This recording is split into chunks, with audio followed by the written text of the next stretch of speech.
Las elementales de este mes de marzo, desde luego que tienen que estar muy enfocadas también a la parte religiosa, ¿no? Y qué gusto estar con el Padre José Jesús Gutiérrez, el Padre Chuy, el querido Padre Chuy, Gracias. que siempre nos regala unos minutos en estos meses, bueno, siempre, Padre, pero en estos meses es muy importante, ¿no? Tener también conversación con personas que además son pues, de un amplio conocimiento. ¿Cómo está?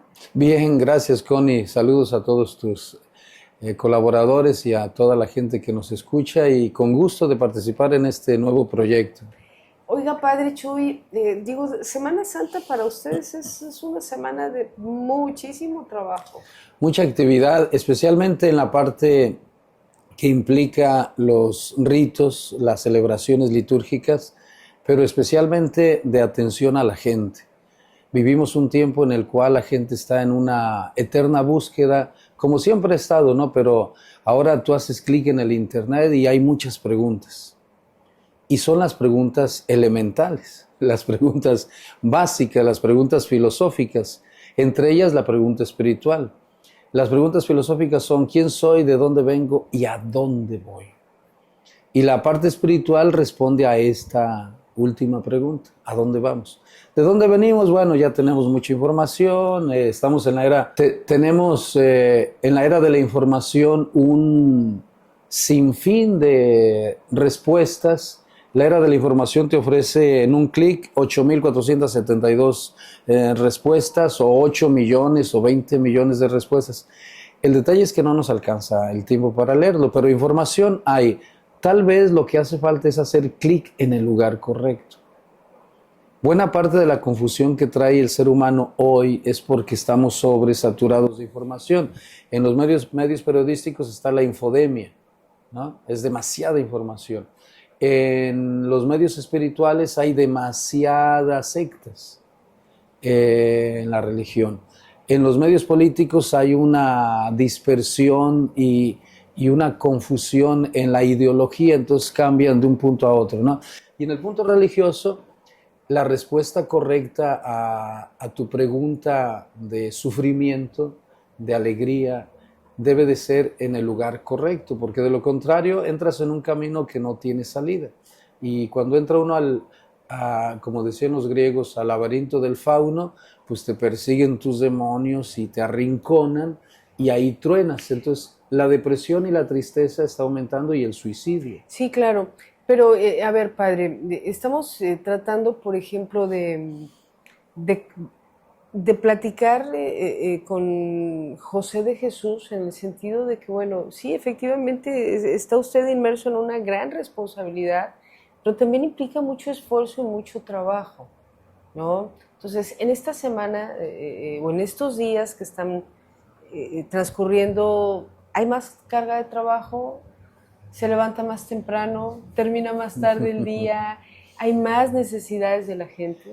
Sí, hay que responder a las preguntas, como te decía. Obviamente, la jornada de trabajo del Padre Chuy es de 25 horas al día.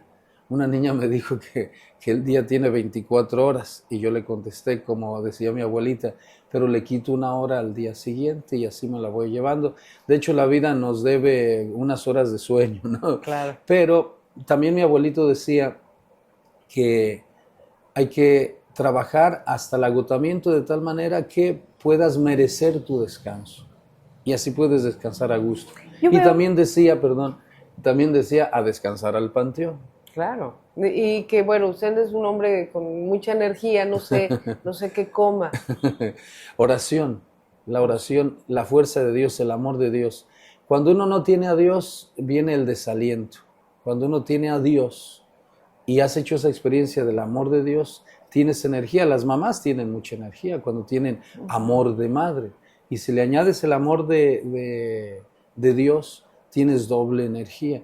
A nosotros como sacerdotes, al Padre Chuy, como ustedes me llaman con cariño, y mi mamá sí me decía, Chuyito, córrele, ve a hacer mi mandado. Y yo era el más veloz del barrio para hacer los mandados de mi mamá y de las vecinas, porque decían, Clementina, está tu mamá, está tu hijo Chuy, queremos que Él vaya a hacer los mandados porque va rápido y entrega bien los cambios. Eso. entonces, y así hago como sacerdote, ¿no? Entonces voy Va rápido y entrego bien los cambios. Eso es muy bueno. Sí, el vuelto, como decía mi abuela. El vuelto, porque esa rutina de transparencia ha llevado al padre Chuy a emprender grandes cosas. Así es. Digo, lo hemos visto en muchas etapas de su vida, hemos visto alcances y bueno, ahora mismo estamos aquí en Juchitán, en esta iglesia que ya es otra y ya tiene una nueva transformación y me imagino que trae otros. No, padre, ¿usted no quiso ser arquitecto? De hecho, sí, era de mis opciones vocacionales. Yo tenía, mis padres eran campesinos sin tierra, migramos después de una gran sequía. Ellos eran medieros, trabajaban a medias con el patrón. Hubo una gran sequía en los Altos de Jalisco y migramos del campo a la ciudad y luego de la ciudad a los Estados Unidos. Mi padre iba y venía y mis hermanos y yo también. Entonces, la opción era ser agrónomo, ingeniero, arquitecto, pintor o sacerdote. Bueno, entonces logró ser oficialmente sacerdote, pero bueno, pintor lo es. Así es. Es una gran artista, expositor. Gracias. Sí, mi orientador... Y estudiante además, ¿no? Además, ahora estoy estudiando pintura ya profesionalmente hablando. Mi orientador vocacional me dijo que, porque yo le presenté la duda, yo quiero ayudar a mis paisanos campesinos, porque yo iba a sembrar con mi abuelo, mi padre, y veía las dificultades de sembrar la tierra dura, porque allá es tierra roja dura y es de temporal, no es de regadío, ¿no? Entonces, y además pues había que ir a sembrar a medias, ¿no? Y a veces había, a veces no había, ya como migrantes en la ciudad. No era fácil encontrar trabajo o teníamos que trabajar en otras cosas. Desde niño, desde los 8 años yo fui niño obrero, ¿no? Iba a la escuela y trabajaba en la ladrillera, en el campo o de peón de albañil. Entonces, en esa dinámica pues surgieron muchas preguntas. A propósito de las preguntas, yo oía a mis padres que soñaban, gente de mucha fe, pero que soñaban pues crecer y darle lo mejor a sus hijos, ¿no? Como cualquier padre. Yo el mayor de 16 hijos, vivimos 10. Entonces se despertó en mí mucha sensibilidad de atender a mis hermanitos, porque mi madre me decía, ayúdame con tus hermanitos, son tus hermanitos, a los vecinos, y luego pues el 20 o los 5 centavos que me daban por el mandado, pues yo se lo daba directamente a mi madre, ¿no? Para ayudarle a mi padre, a ella y a mis hermanitos. Okay. Y eso creó en mí una sensibilidad muy grande. Tenía que contestar a la pregunta, ¿qué voy a hacer de grande? Como cualquier niño, ¿no? Pues yo quería ser agrónomo, pero llegó un día un sacerdote, aunque el ambiente en el que yo crecí es muy religioso, íbamos al catecismo los sábados, a misa los domingos sin falta, el rosario todos los días en casa, la oración familiar, la lectura de la Biblia, un ambiente religioso. Entonces, esas sensibilidades por el pobre, por el necesitado y la sensibilidad religiosa creó en mí muchas inquietudes. Llegó un sacerdote, nos invitó a entrar al seminario y especialmente sacerdocio misionero. Ingresé al seminario con los misioneros javerianos que van por todo el mundo a anunciar la palabra de Dios y a llevar el desarrollo, porque la línea de estos sacerdotes es llevar desarrollo, educación, progreso en los lugares donde están, en África, Asia, México. Entonces me interesó mucho, porque la pregunta era, quiero ser ingeniero, agrónomo, y el sacerdote me dijo, el orientador vocacional, mira, si eres sacerdote, vas a poder ser ingeniero, arquitecto, pintor, y para poder ayudar a la gente así como tú quieres. Porque ¿quieres de veras ser sacerdote? Sí. Mi tío es sacerdote, tengo tíos sacerdotes, tías monjitas. El ambiente es muy religioso ahí en los Altos de Jalisco. Y esa semilla estaba sembrada ya desde antes, ¿no? Y ingresé al seminario y estudié con los misioneros javerianos hasta que me enviaron a España a estudiar la teología. Ok. Terminé la teología, me vine a hacer una experiencia de misión que se llama aquí al Istmo de Tehuantepec. El obispo Arturo nos invitó, fue a darnos unos ejercicios espirituales y nos inquietó todavía más. Hay lugares donde hay más necesidad. Nosotros ya estábamos preparados para ir a África o algún lugar de... Mis compañeros que estudiamos juntos han ido en África, China, Indonesia, etcétera. Yo me vine al Istmo y aquí me quedé. Muy bien. Llevo 31 años aquí en el Istmo, haciendo lo que puedo hacer. Obviamente, el objetivo principal es la evangelización, pero junto con la evangelización, pues van las otras partes que Jesús nos pide, que son obras de misericordia. Claro, pero a ver, padre, digo, le voy a hacer una pregunta a lo mejor personal, ¿no? Porque al fin y al cabo, pues es un ser humano. Entonces, Claro. digo, se hace un gran proyecto y nosotros que venimos desde Salina Cruz seguimos añorándolo y ya sabe usted a lo mejor a Gracias. dónde voy, ¿no? Se hace un gran proyecto de transformar y modificar una iglesia. Ujú. Muchos años de estar captando ingresos, de estar buscando y se logra, pero no se concreta. Ujú. ¿No se siente de repente frustrado No, José de Jesús cuando dices, debió haber terminado de otra manera la iglesia de sí, la Sagrada Familia en Salina entiendo. Cruz? De hecho, sí quedó terminada hasta el 98%. Pero no tiene la misma vitalidad, no tiene la misma actividad. Entonces, Claro. esa es la parte que yo le Ah, ok. pregunto. No hay un sentimiento de, Sí. Los obispos cuando nos nombran párrocos en algún lugar nos nombran para cumplir una misión determinada. Nosotros no vamos para siempre a un lugar. sí, Y sí, una vez que se nos necesita en otro lado, nos mandan a otro lado. Antes duraban más tiempo, 20, 30 años. Ahora el plazo son 6, 8 años máximo. Yo duré en Salina Cruz 8 años y medio, tiempo suficiente para hacer y realizar el proyecto que se me encomendó y que yo acepté. Entonces acá vengo a Juchitán a hacer la radio, una radio cultural y lo que es la parroquia y otros proyectos.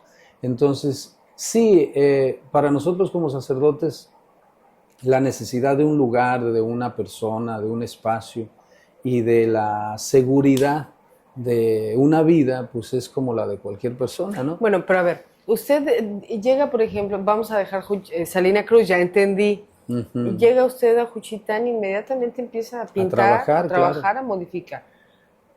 Porque le gusta una iglesia bonita, Así es. La porque gente le se lo gusta merece. vivir bien, porque merecemos desde luego espacios dignos para estar en nuestra fe. Cuando llegué a Juchitán, llegué en plena pandemia, ¿sí? Y la pospandemia, la gente estaba triste, deprimida. Llegué con los efectos del terremoto todavía. La iglesia de San Vicente Ferrer está cerrada. Entonces, como punto de referencia, era la iglesia parroquial de Esquipulas, que estaba deteriorada, mas no destruida. Entonces, a la gente había que darle a los fieles y a las personas que venían a la iglesia un espacio arquitectónico, un espacio, el patio, las oficinas, y al párroco pues también un espacio para descansar también. Entonces la casa parroquial, que es de la parroquia, había que hacerla para que el futuro párroco llegue y encuentre un espacio agradable para él Ok.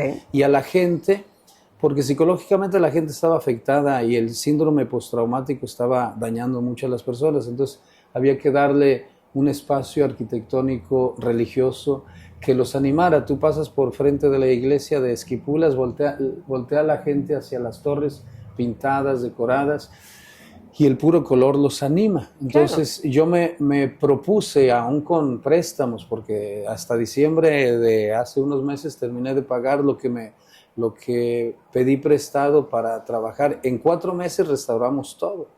El exterior, muros que estaban deteriorados, porque un muro con símbolos de un terremoto sigue creando psicológicamente en las personas un estado de ánimo pues triste, ¿no? De temor De incluso. temor, exactamente. Entonces, si llegas a la iglesia y ves eso también, entonces te desanimas. Y yo me propuse en 4 meses, con créditos de amigos y demás, otros regalos, de que se reconstruyera todo y eso levanta el ánimo. Ahorita estamos reconstruyendo el interior, que es un proyecto a 2 años, y lo vamos a dejar igual como en Salina Cruz, una obra de arte también con arte religioso.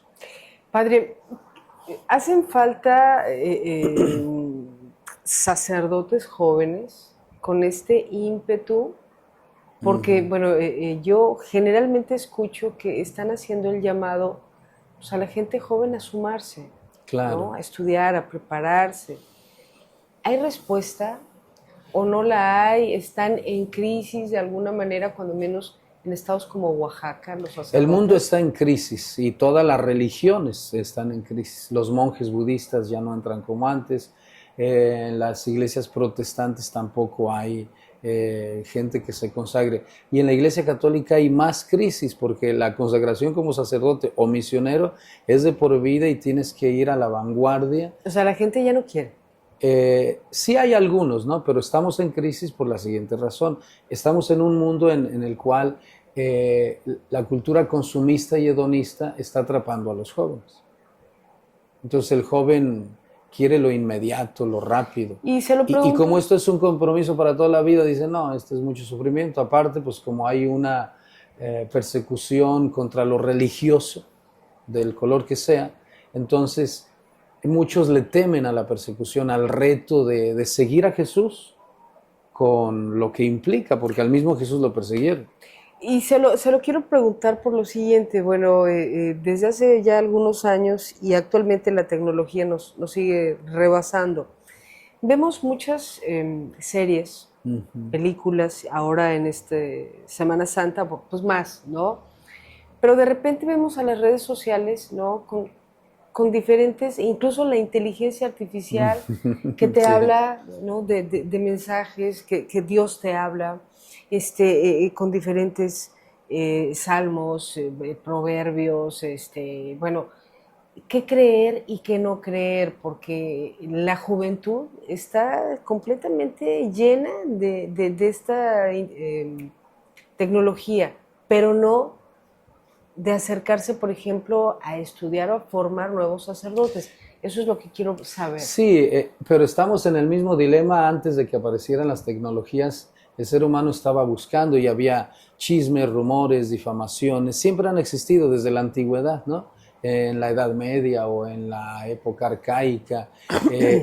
Aquí el asunto es a quién sigues. Y cuando vino Jesús sucedió lo mismo. O sea, de hecho, los que mataron a Jesús eran gente religiosa que creía que lo que ellos tenían era lo correcto y que lo que Jesús proponía era fuera de la ortodoxia que ellos proponían. Entonces lo mataron creyendo que estaban haciendo el bien.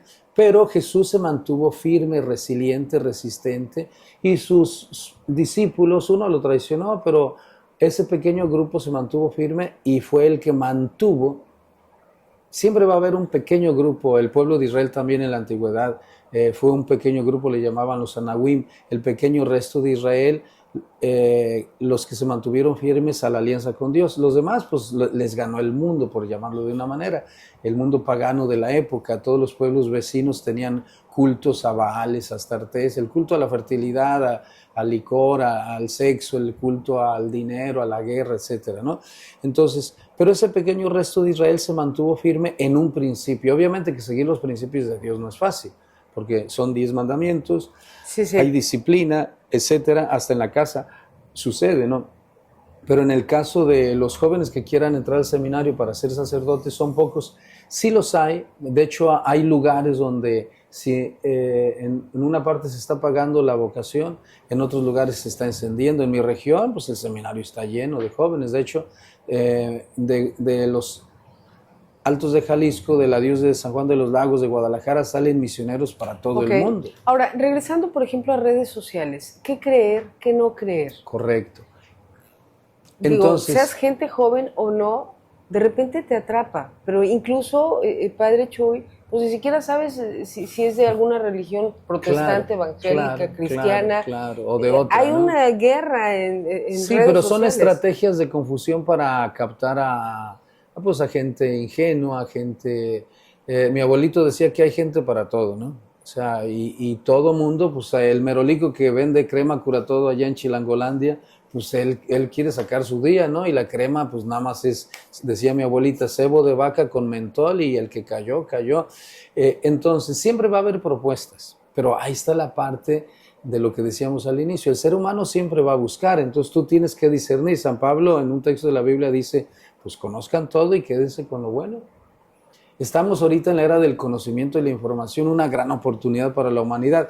El detalle es que la gente se volvió floja. El Papa Francisco dice, hablando de la asedia espiritual, que es la pereza frente a las cosas de Dios. Si la gente no te lee 5 renglones hasta para hacer la tarea en la universidad, y nada más copia y pega. ¿Tú crees que va a profundizar en una experiencia mística donde su vida tenga que transformarse además? De repente Exacto. gana la pereza o los vicios que le llaman las abuelitas, ¿no? O los defectos de carácter. Entonces, es más fácil caer en la trampa de... Puede ser trampa y a lo mejor habrá cosas que sí son ciertas.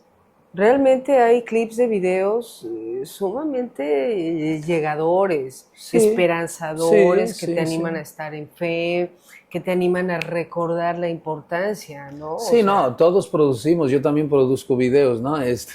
Todos producimos contenidos mediáticos. Aquí el asunto, decía un profesor de sociología, es depende a qué medio te expongas, es el tipo de persona que vas a ser. Están los influencers que tienen 8 millones de seguidores y los followers que siguen a este influencer, pero ¿qué dice ese influencer? ¿Cuánto tiempo dura 5 años, 10 años diciendo qué cosa? ¿Quién aguanta cierta información claro. que al final es pura tontería, ¿no? Ahora, Si es entretenimiento, pues sí, pues es para entretenerse, jiji, jajaja, pero aquí como vamos a las preguntas fundamentales, ¿qué me estás ofreciendo? sí, no, Entonces, no cualquiera aguanta mantener un ritmo de mensaje, para emitir un mensaje, o no cualquiera aguanta ciertos mensajes que te exigen un poco más de disciplina. exacto. Ahora, hablando de esta generación, Padre Chuy, y bueno, ya relacionándolo a todo lo que viene para estos días, la gente joven vive la Semana Santa medianamente joven, ¿no? Porque vemos, por ejemplo, los viacrucis de repente son acompañados por gente mayor, ¿no? Con mucha religiosidad, de repente algunas comunidades de gente joven también, pero la sigue viviendo, la viven más a través de redes sociales, vienen a la iglesia o ha también tenido una transformación. La mayoría de los jóvenes no asiste, ¿no? Ya estamos en una época en la cual lo religioso, todavía en mi tiempo, que yo soy de los años 60, yo nací en 1966, de niño, pues veías a multitudes, bueno, en mi región todavía, ¿no? En Jalisco.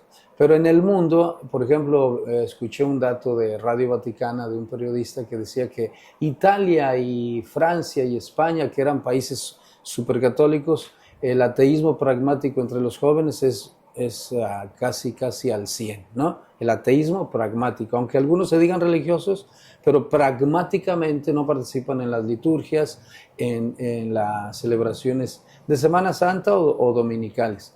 Pero sí tienen un deseo de lo religioso, sí buscan, buscan El TikTok. El TikTok religioso o algún emisor que les da tips religiosos, dosis una de cápsula, fe. sí lo buscan. Ahora, por ejemplo, muchos jóvenes también de repente llegan a estos sitios una vez que se dan cuenta pues que tuvieron que caer en un abismo. Y la única opción, pues a lo mejor son las redes sociales. Sí, porque eso está creciendo mucho. lo tienen a la mano. De hecho, pero a lo mejor porque te da pena venir con el Padre Chuy a claro, contarle tus cosas y dices, aquí está sucediendo. De hecho, sí vienen personalmente, ¿no? Pocos. Pero muchos entran en contacto. Por eso la iglesia tiene que estar en los medios de comunicación. Claro. Hay un sacerdote que es de mi tierra que lo siguen millones de personas. Porque él aceptó el riesgo de estar en público, porque también tienes ataques, ¿no? Está expuesto, claro. Está uno muy expuesto. Entonces, algunos de nosotros, sacerdotes que estamos en los medios, unos eligen el pequeño círculo, ¿no? de la parroquia, y sí hay la página de la parroquia o la página personal del sacerdote que sales a 5,000, a 10,000, a 15,000. Sí, sí lo he visto. Pero uno escoge el método de estar en contacto con la gente, porque la gente sí entra en contacto de alguna manera. En algún momento tocas fondo, como dices tú, y necesitas una pregunta. Padre, ¿me puedo confesar en Face? En Face no, pero sí puedes hacerme en Messenger la pregunta que tú quieras, yo te contesto. En WhatsApp, yo no uso WhatsApp por el momento porque mi teléfono se me descompuso, pero tengo un cacahuatito. Pero cuando entro en la radio, aquí en la parroquia, en la computadora, eso me interesó. Respondo a las preguntas que me hace la gente. A ver, padre, eso está buenísimo. ¿Cómo me puedo confesar sin venir? No, en Facebook no te puedes No, confesar. en En los Facebook medios no. de comunicación no te puedes confesar, Bueno, porque es pero algo muy privado, ¿no? es algo muy privado, pero a lo mejor, pues la verdad es que no me atrevo a venir Claro, personalmente con pero usted. algunas ¿Qué opción preguntas me da? sí, no. De hecho, la confesión tiene que ser personal y queda en secreto y Dios te perdona, porque la confesión implica decir tus pecados y Dios te perdona. Si es un diálogo espiritual, sí se puede ¿Por hacer. teléfono? Por teléfono, claro. ¿Es Por posible? teléfono, por Messenger, ahí en ese espacio y por ese medio hay Muy bien. mucha gente que pregunta y la respuesta está ahí. El problema es el tiempo, cómo contestar a tanta gente. Ahí sí hay mucha gente navegando y preguntando. El detalle también es a quién le preguntas, ¿no? Si le preguntas al tarot, pues te va a dar la respuesta del tarot. Si le preguntas al Padre Chuy, yo estoy ahí cuando termina mi jornada de trabajo, de las 8 en adelante yo entro a la radio y entro a las redes y contesto a mucha gente que pregunta, o sea, Claro. de Padre, los que necesitan. estamos por cerrar esta primera charla de muchas que tendremos, pero vienen también momentos muy interesantes, ¿no? En esta Semana Santa y mucha gente me ha preguntado el significado, por ejemplo, de tapar a los santos, ¿no? Ya pasando a otra etapa de esta conversación, ¿por qué? ¿Cuál es este ritual? Porque a lo mejor en cada iglesia es diferente, yo no lo sé, o en cada estado puede Claro. ser distinto. Sí, la liturgia católica tiene muchos símbolos muy interesantes. Cuando inicia la cuaresma empezamos con el miércoles de ceniza, se nos pone ceniza en la cabeza y nos dicen, recuerda que eres polvo y al polvo volverás, para enfrentar pues, las realidades humanas como la enfermedad, la muerte y la pregunta ¿qué hay más allá? Entonces la iglesia ofrece 40 días de oración, ayuno, penitencia y limosna para regresar al camino del bien. Y la cuaresma es un tiempo de austeridad. Ya el Viernes Santo es que se pone a los santos, de hecho el color de la cuaresma es morado, es el símbolo de la penitencia, de la austeridad. Y a los santos, a las imágenes de los santos se les cubre con un manto morado. El Viernes Santo se pone una tela completamente en el altar mayor para recordar que ese día murió Cristo y todo entró en oscuridad.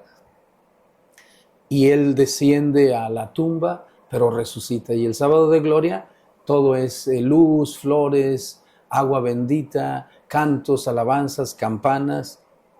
Resuenan las campanas de las iglesias y se canta el himno del Gloria, recordando que el mal no tiene la última palabra, recordando que la muerte, la traición, la enfermedad o el pecado no tiene la última palabra, y después se quitan esos velos y entonces viene la luz de los santos, la alegría de los santos que siguieron a Cristo Jesús, que es la luz, y en la Pascua se toma el cirio pascual que representa a Cristo vivo, que es la luz del mundo. Y celebramos ya cada domingo la fiesta de Cristo resucitado. Hay una misa muy particular que es en la noche, que es una misa muy larga, ¿no? Es la misa del sábado de gloria, donde se enciende el cirio pascual, donde se recuerda toda la historia de la salvación desde el Antiguo Testamento, el Nuevo Testamento, con lecturas de la Biblia, cantos, alabanzas, salmos, y se va recordando cómo Dios ha intervenido en la historia de la humanidad para salvar a la humanidad caída. Y la celebración termina con esos cantos. Padre, hay una diferencia clarísima entre la celebración que puede hacer Salina Cruz, la celebración que hace Juchitán y por supuesto Tehuantepec, ¿no? En medio de una cultura, en medio de muchas tradiciones. Sí, la tradición católica pues tiene sus ritos como tales en todo el mundo, hasta en África. Lo que se le añade en África o en Juchitán, en la séptima sección o Salina Cruz o la catedral, son algunos elementos que simbólicamente representan para esa cultura lo mismo que nos está diciendo la liturgia. Por ejemplo, acá en Juchitán son flores, lluvia de flores, la luz, la alegría, el canto. En Tehuantepec es un ritmo un poco más lento, más pausado. Desde la antigüedad era un centro religioso indígena, entonces la gente, su ritual es más pausado, más incienso, pero estamos en la misma sintonía de símbolos, ¿no? De adoración a Dios, de alabanza, de acción de gracias. Y si te vas a San Mateo del Mar, vas descalzo. El obispo de Tehuantepec se quedó maravillado, el actual, cuando fue por primera vez a San Mateo del Mar, y la gente entra descalza al lugar santo, ¿no? Entonces son símbolos. En la Biblia Dios le pide a Moisés, descálzate porque la tierra que estás pisando es santa. Y los hermanos sicos tienen un respeto a la tierra, a Dios y a lo sagrado, y los rituales que hacen tienen esos simbolismos. Entonces, es lo mismo, nada más con símbolos diferentes que significan la vida, el amor, el perdón, la misericordia y el resurgimiento, en el caso de Cristo resucitado, el resurgimiento de la vida, y nosotros le correspondemos con amor, respeto, con flor, con luz, y volvemos al camino de Dios. Muchas gracias, padre. Dios te bendiga, Connie, a ti, a tu Lo familia. felicito porque además tiene una galería extraordinaria, ¿no? Gracias. Vamos a tratar de hacer algún paneo para poder ver todo este trabajo extra que nos regala. Gracias. Creo que va a ser una exposición de sus sandías y de un libro que acabo de sacar, y estamos preparando un libro de cuentos. ¿A qué hora hace todo eso, padre? En la hora extra que le roba el día Así siguiente. es, en los 15 minutos entre una actividad y otra, pinto, escribo, imagino, y ahí voy trabajando y viviendo en el surco de la vida. Le aprecio mucho estos minutos, Dios padre. te bendiga, Connie, a ustedes Igualmente. también, y a todas las personas que nos escuchan. Ánimo, sí se puede.